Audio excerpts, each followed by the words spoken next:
The views expressed in this interview are those of the individuals and do not reflect the official policy or position of the U.S. government, the Department of Defense, the U.S. Navy, or the Naval Postgraduate School. Welcome to the Trident Room, brewer of stout conversation, unfiltered and on tap.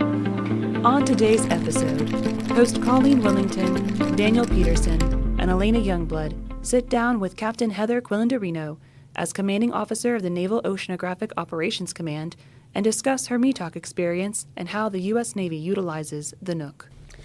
Good afternoon from the Naval Postgraduate School campus in Monterey. Your hosts today are Lieutenant Commander Colleen Wilmington, Lieutenant Commander Alanna Youngblood, Lieutenant Daniel Petersen, all meteorology and oceanography METOC students at NPS.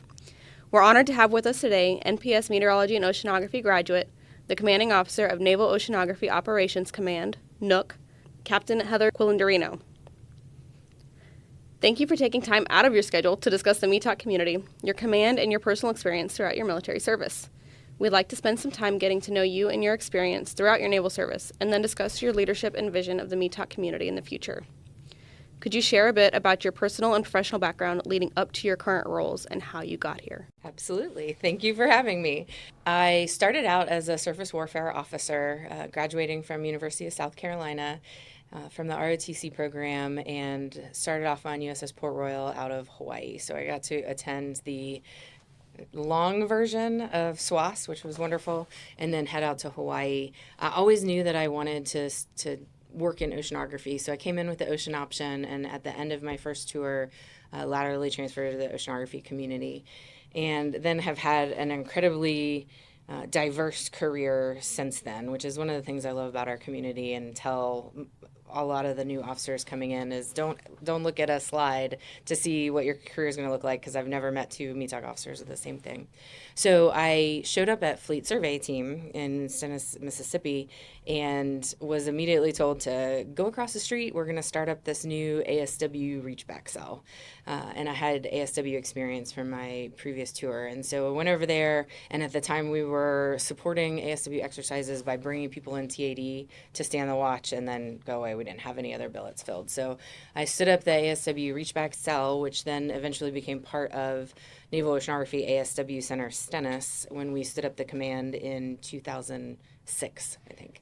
And so became a plank owner of that command, and then was selected to attend the MIT Hui joint program in oceanography for my master's. And so I went up there and had a phenomenal time while trying to keep my head above water, because it was one of the hardest things I've ever done. And did not realize that I was going to attempt a graduate degree at MIT anytime previously in my life. And so it was a little challenging, but I had a phenomenal time there, worked with some really incredible individuals, and particularly studying underwater acoustics and the environmental variability of acoustic propagation. And then was selected for the PhD program while I was at MIT. Very nice. And except in meteorology. So a little bit of a curveball. I showed up here and sat down with the MR department chair and said, just so we're clear, I've never taken a class in meteorology before, right? So I was essentially starting from scratch, and had my 3 years here.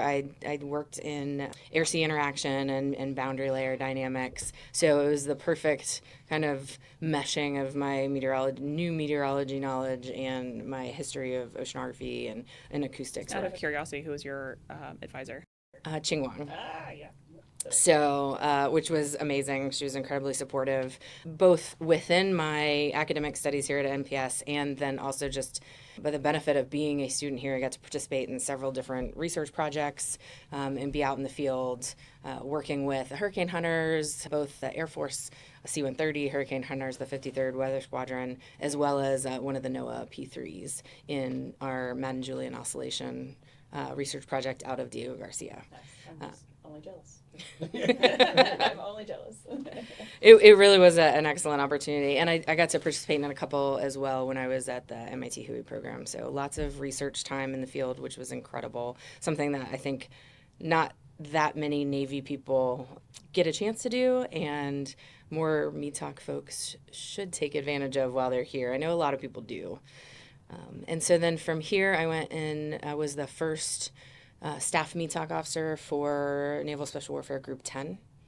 And so that was eye-opening to work in an entirely different field, entirely different community. I was at Group 10 when the announcement for the lifting of the combat exclusion for women came up and the order to integrate buds. So that also led to some interesting and unique conversations, as I'm sure you can imagine. From there, I kind of got back on track in more of a traditional, I guess you could call it, career path. I went to Carrier Strike Group 10 for my 04 milestone and did a deployment on the Ike. And then from there, I went to become the operations officer for Fleet Weather Center Norfolk, where I met Dan. And we worked together. And then Naval Ice Center as 05 CO, where I met Colleen. And, well, I think I got there a few months ahead of her. But took command of the Naval Ice Center and directorship of the National Ice Center in 2018. Was lucky enough to have almost 3 years in 05 command, which was amazing. And then I did some time in the Pentagon, serving my time in the N2 and 6 front office for Vice Admiral Tressler, which was eye-opening and an incredible experience. And then from there, came directly down to Stennis Space Center to take command of NOOC. So that brings us to today. Quite a journey. Yeah, I always find it fascinating. You know, Captain kind of hit on it that you never come across two METOC officers with the same background because there's such a diversity and an opportunity for us in the METOC community. So we get to touch a lot of different warfare areas and gives a lot of insight into the way that we support that. So, yeah, it's really awesome. Jumping a little bit in our plan, how has your family shaped your military service, your PCS moves, or has military service kind of shaped your family moves? Well, it's interesting because things have been dynamic for us in the past few years. So I did the first 10 years of my career single. I would say I did not grow up as a necessarily military family, so I didn't know that this was going to be my life service. My grandfather retired from the Army after 28 years, but was retired well before I came along. So while I knew of some of his stories, it was not necessarily following in his footsteps, though he certainly had a hand in the fact that I finally decided to at least try it out. And then, so it was really easy for me to move around, to go to school, to do all of these things. When I was single, certainly at that time I was enjoying moving around and getting to live in different unique places. I'm a huge lover of history, so living outside of Boston is amazing. And had some really great experiences. I actually met my husband when I was here as a student at MPS. He was a surface warfare officer and was in the systems engineering and analysis curriculum. And so we met here, and then immediately were bi-coastal when he went to department head school. So the first 18 months of our relationship was long distance. I'm trying to manage between me finishing my dissertation and him going through department head school, and then hopefully we would end up on the same coast. We did about 8 years of dual military where we had several back-to-back deployments. One deployment where we literally crossed in the middle of the Atlantic Ocean. Our CPA was 15 miles, closest we'd been in months, heading opposite directions. So pretty much the definition of a dual military marriage right there. He decided to retire in 2020.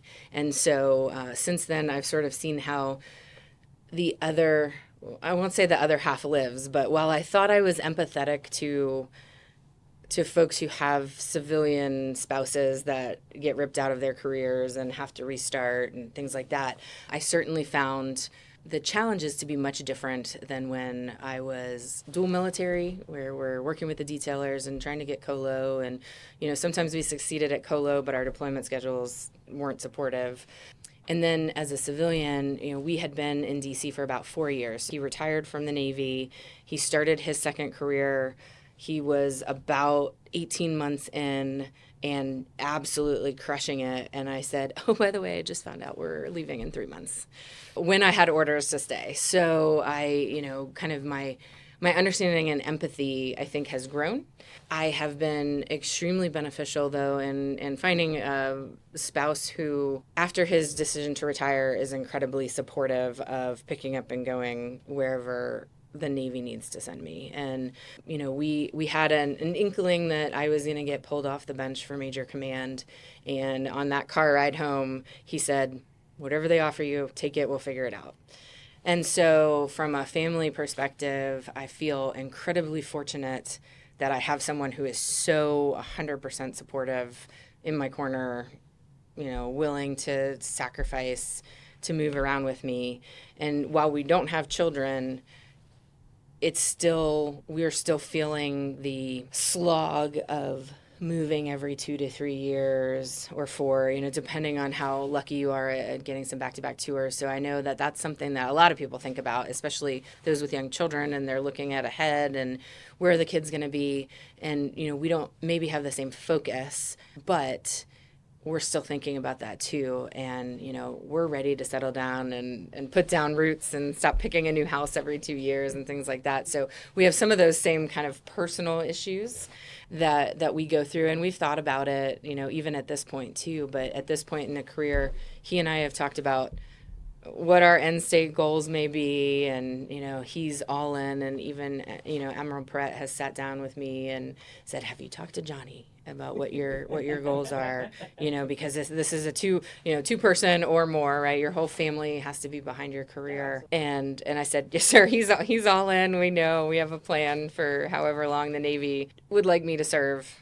And I'm thankful to have that. But it is also a challenge, I guess, reworded, I would say. It's helpful to have a spouse who is either staying home with kids or working from the home or has some sort of remote job or job that can easily transfer to another area. And I understand that there's so many sacrifices when somebody's not in that field that they basically just pause and put things on hold, and it's really challenging. So say, if you have someone that's supportive, then it's great to have that kind of support at home. I think that's one of the unique things that happened during COVID is a lot of jobs got moved to being at-home jobs or remote working, and I know that was an opportunity that was afforded to my wife to be able to do that remotely, and she works in San Diego, but we're up in Monterey, and so having the ability to do that has been huge because this is the longest that she's been able to sustain a single job throughout my entire military career. So definitely can appreciate the challenges that come from that, and having a supportive network at home is crucial to our success in being able to operate and do what we need to do. So Johnny's my hero. Yeah, I think it's going to be super interesting 10 years from now to reanalyze how COVID not only changed basically the way that we operate throughout our entire lives and throughout the world, but how that transition shifted for the spousal support or military support, or what that meant for being mobile for the families. It'd be interesting to look at, I think.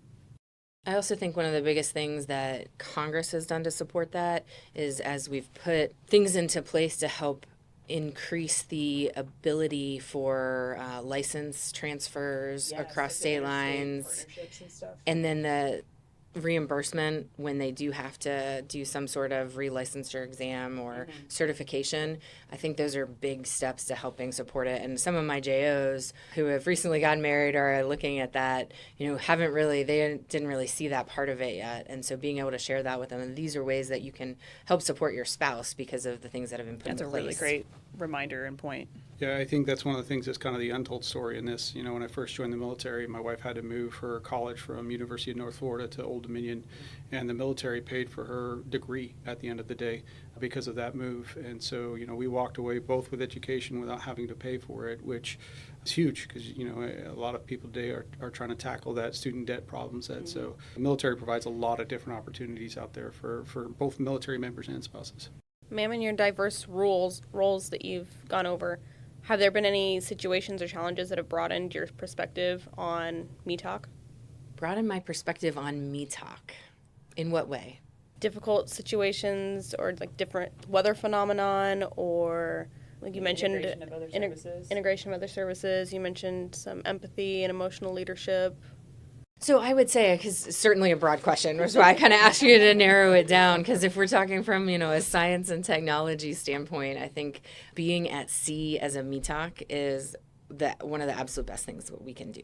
I loved my sea tour when I was a surface warfare officer, and I am not one that says, I couldn't wait to leave the SWO community. I actually loved it. I had a great experience. But as I mentioned, I've always wanted to do oceanography. And so there was no way that I was going to turn down the opportunity to come into the oceanography community. And so there's definitely, being at sea when I was on the carrier strike group, I think what maybe broaden the impact of what we do is really having leadership that trusts in the abilities of my team and of me to be able to communicate our forecast to them in a way that they can make risk decisions and have faith in what I am offering to them in terms of decision space. And there's an example that I used to tell all the time that's exceptionally relevant today, because now we're very focused in the BAM again and back in the southern Red Sea. When I was deployed on Ike was the last time that we saw, and really it was the first time in a while that we had seen increased tensions to the level where there were missiles being shot at ships. And I had the opportunity, based on my team's forecast, to actually move the entire strike group transit up 24 hours, which is incredibly unusual, right? You might have a chance to push it back, but trying to get that much momentum to move things forward 24 hours is pretty significant. But when it comes to, safe operations and safety of the personnel on board, I had 100% confidence from my strike group admiral at the time, who called the fleet admiral and said, this is what we want to do. We got permission, forecast verified, most importantly. Everyone was safe, also important. And, we were able to conduct a safe transit. That was towards the end of my deployment, so I certainly had many other examples, but I feel like that one resonates from just a safety, like the baseline fundamentals of what we do as METOC professionals, our sailors, and everyone that's learning to hone their skills here at MPS. But, providing that foundational safety to ensure that our people are able to operate safely, and then follow that on with ensuring, mission capability, mission accomplishment. I have had the chance to work across the services primarily, two examples that I can think of. One, primarily with Air Force folks, and that was part of what I was doing when I was working with the hurricane hunters. Different services just have very different cultures. I think that is not necessarily METOC specific, but kind of understanding the Air Force culture. And then the other opportunity was when we were at the ICE Center together, and we were working with NOAA and Coast Guard, because it's a tri-service agency, and they all operate exceptionally differently. And trying to mesh all of those different cultures together to form a unified team is incredibly challenging, but when it works, when you get to see kind of the fruit of all of that, it's incredibly rewarding too. So, that's a lot of incredible, various, just great examples and experiences. Just in a very short, compact time frame. I think that, one of the questions in the back of my mind is, as you're the commanding officer of the NOOC, is how have those experiences lended to your inputs at the NOOC, and what exactly is the NOOC doing to help support those different functional areas and support the warfighter? How does that integrate? So the NOOC really we can look at from two aspects. The first is that it is home to the Reachback Center for the METOC community, providing support primarily for USW and EMW. So ASW and mine warfare under the USW envelope, and then electromagnetic maneuver warfare, as we have added that mission set over the last 5 years. And so that is one of our primary missions. And then as ISIC, we also have the Naval Oceanography Special Warfare Center and the Naval Oceanography Mine Warfare Center. And so those are also very specific warfare areas that we're supporting. So from a Reachback Center perspective, I think there's a couple things. One, we have a watch floor full of fleet returnees. So everyone, all of my sailors that are standing watch on the watch floor doing USW and EMW have been out deployed at some point. They understand why what they're doing is important, but reminding them of why what they're doing is important is my job. Because anytime you're sitting on a watch floor, you're doing the same thing day after day, you're living that grind, it's easy to forget why what you're doing is important. So that's part of it, bringing those examples in. And we have a lot of visitors come through the command, and we've had some great folks that remind my sailors of how they took those products and it helped, keep the submarine safe or helped them execute a mission. And then, so that's one piece of it. And we're supporting the warfighter by trying to make sure that we are providing succinct products that help explain the environmental picture. we have incredible AGs that are out on the big decks that are, supporting via SCOTs and METs, but not all the warfighters have embedded AGs. And so I look at it as NOOC's mission to support all of the warfighters out there who don't have embedded AGs. And certainly we still are supporting our own internal family when they're out there so that they can do the best job they can. But if you look at the individual deployers, or you look at the fleet staffs who maybe have a fleet oceanographer and one AG or two AGs, or they're trying to do it on their own, we're here for them to help them communicate the environment to those particular decision makers, be it the ship CO or the fleet admiral, so that they can understand the battle space. So that's from sort of the NOOC headquarters perspective and looking at their reach back center. Certainly from NOMWIC and NOSWIC, those teams, when they're deployed, are right in the midst of everything and understand the impact of what they're doing because they're right there alongside the folks that they're supporting, right? Our METOC forecasters are deploying with the SEAL teams.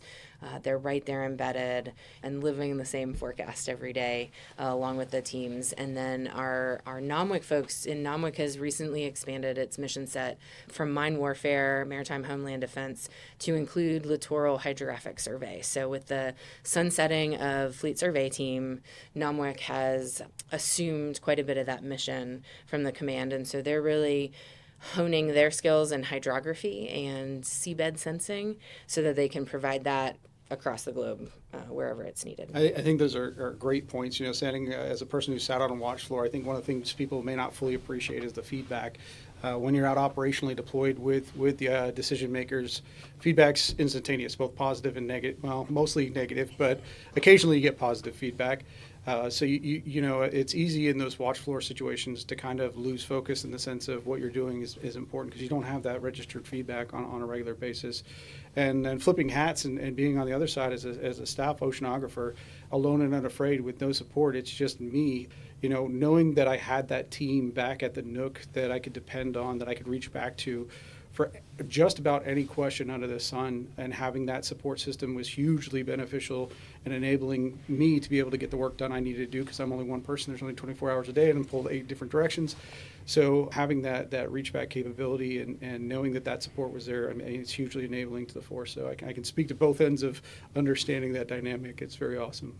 Ma'am, you talked about changing responsibilities for some of our commands.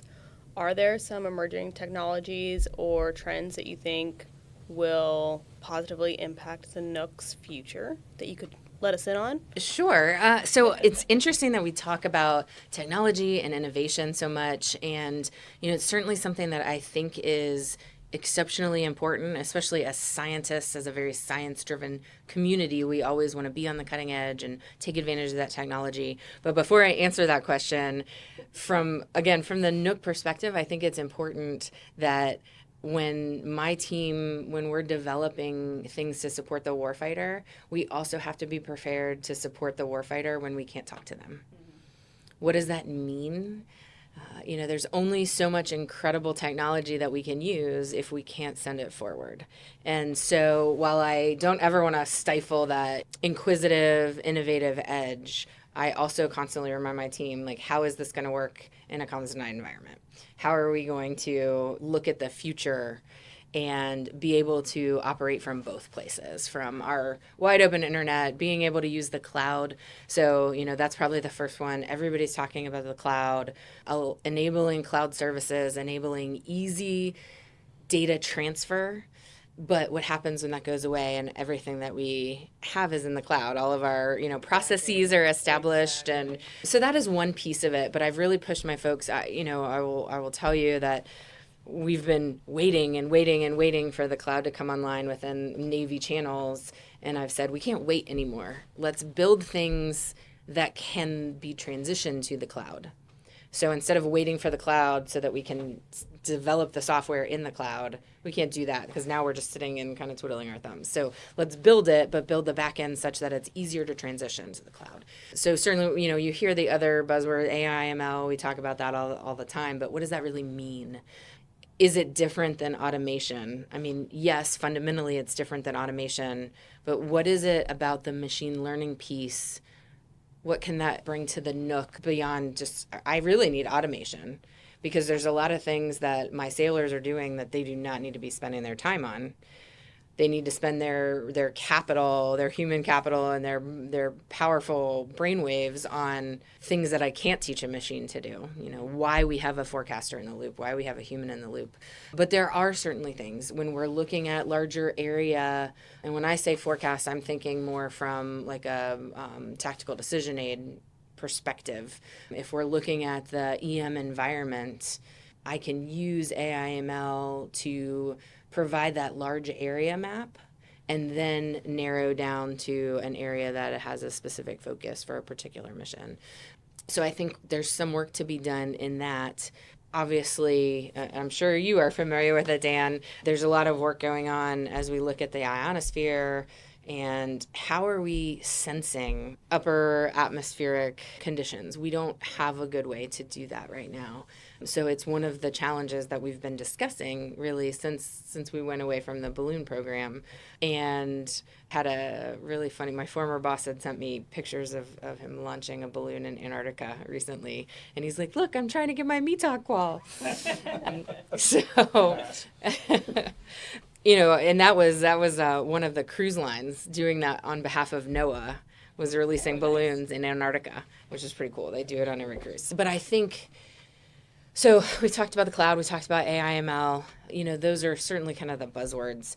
But for me, it's about trying to predict, even within the 96-hour window, what the upper atmosphere is going to look like. NEMO will eventually come online. I just came over from FinMOC today, and we talked about NEMO and the importance of NEMO, bringing those ionospheric predictions. That's going to move us forward. Just a quick little blurb for those listening that haven't heard of anything other than Finding Nemo. I don't know what the acronym stands for, but it's basically the latest and greatest ionospheric model that the Navy's working to develop. So it's introducing a lot of different aspects of the current modeling and simulation that we use for the upper atmosphere and the boundaries in the ionosphere. So that's kind of the gist of it. It's not the fish in the story, I promise. No, it's a good question, and it is the ionospheric model that right now we don't have a capability for. There's a lot of things in Builder, which we use as our EMW tactical decision aid, that our software program, that those of us that use Builder are anxiously awaiting to be able to use some of the advanced concepts within Builder. Mm-hmm. As you're talking through that, Captain, there are two quotes that kind of quickly came to mind, and one of which I sat through an AI/ML summit that we had here in December, brought together all the greatest minds in the world, basically, and talked through machine learning and AI and what is it. And the director of AI/ML development for the Department of Defense said it's statistics at scale. And I thought that was a really resounding definition, because METOC is statistics at scale. So I think there's a huge opportunity within the community to kind of exploit that kind of concept moving forward. And the second one was, I'll throw Captain Pearman on the bus here, but he told me a long time ago, he said, Dan, the information warfare community, the METOC community is the only predictive branch of that. And I think as you're talking through the different problem sets of understanding of where we need to be and when we need to be, that predictive analysis piece is huge with that. And I think there's some opportunity with the AI/ML kind of development to get a little bit further ahead of the curve than what we currently are. So I definitely see some potential for integration. But you're right, we can't wait around for things to show up in our lap. We have to start building things now that we can integrate later. I think the statistics at scale, I really like that comment as a way to describe AI/ML. And it's funny that you mentioned throwing Captain Pearman under the bus, because I was going to mention him. He has been talking a lot. I don't know if you've heard him recently speak about it, but when we talk about connectivity to the warfighter and what may or may not be available, we talk about how can I maximize the computing power that I have within the NOOC, but still be able to support with some kind of edge processing the warfighter. How can I send you minimal information, but you have the right data sets cached on board that you can still support, that you can successfully do your job to provide decisions based to the carrier strike group or the ARG commander. And I think I'd just like to see the focus more on getting more further ahead of the problem. And I think there's some work to be done on how we get ahead of the problem and how we understand the problem set. So coupling those kind of thought processes, I think, is definitely the key to success moving forward. And for those who are interested and want to go look it up, NEMO is the Navy Ionosphere Model for Operations. And there you have it. Have fun searching. We're coming up on the end of our time with you, ma'am. So I just wanted to ask, as someone who has benefited from your leadership, how do you describe your leadership style, and how has it contributed to your success and the success of your commands? Well, thank you. Thank you for that, Colleen. I would describe my leadership style, first of all, as compassionate. I am someone who wears my heart on my sleeve. Anybody that has worked for me or near me knows that I can't hide my emotions very well. But it's because I care deeply about what I do and the people that are doing it with me, that are working with me and working for me, that, I have a great love of naval oceanography. I love what we do for the Navy, and so I feel very personally responsible for making the people that are working for me, for making their lives better, for making it easier for them to do their jobs, hopefully for allowing them to find the same passion for their job that I feel for mine. That is one thing that I would characterize it as. And then the other is empowerment. So I really try to do everything I can to empower my next level leaders so that they feel like they can run their department or their command. Being an ISIC has definitely been a unique and really incredible opportunity since I've taken command of NOOC. So whether it's a command or a department or a division, I want people to feel like they have decision space within their sphere of influence, and that they can walk right or left of the line and find out where that line is. And, I'll give them space to make mistakes. In my command philosophy, I talk about being excellent, but I also say that excellence is not perfection. So it's okay to make mistakes. It's okay to take risks.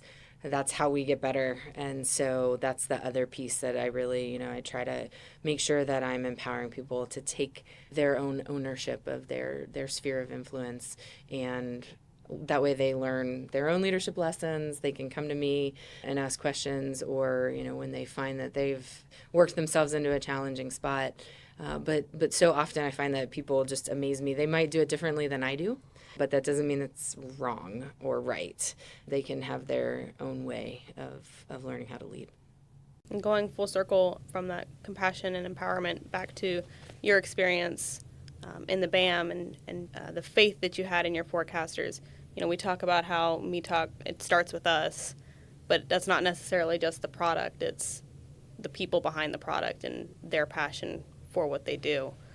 Without those folks, we'd be in a world hurt. We'd definitely be in a bind, for sure. Absolutely. Thanks for your time, man. We definitely appreciate you sitting down with us and taking time out of your schedule while you're out here at MPS. It's always great to sit down with leadership and get some education and thought process. I think every one of us in the room, and hopefully the listeners out there, all get an opportunity to benefit from that experience and learn something new. So thank you very much for taking time today to sit down with us. We very much appreciate it. Absolutely, my pleasure. Any concluding remarks you want to add, ma'am? No, thank you for having me. Thanks for listening, everybody. This has been METOC Me-talks. Thanks for joining us in the Trident Room. For more information about today's guests and topics, please visit the show notes online at nps.edu/Trident Room Podcast. The Trident Room Podcast has been brought to you by the Naval Postgraduate School Alumni Association and Foundation. For questions, comments, and suggestions, please email us at tridentroompodcasthost@nps.edu.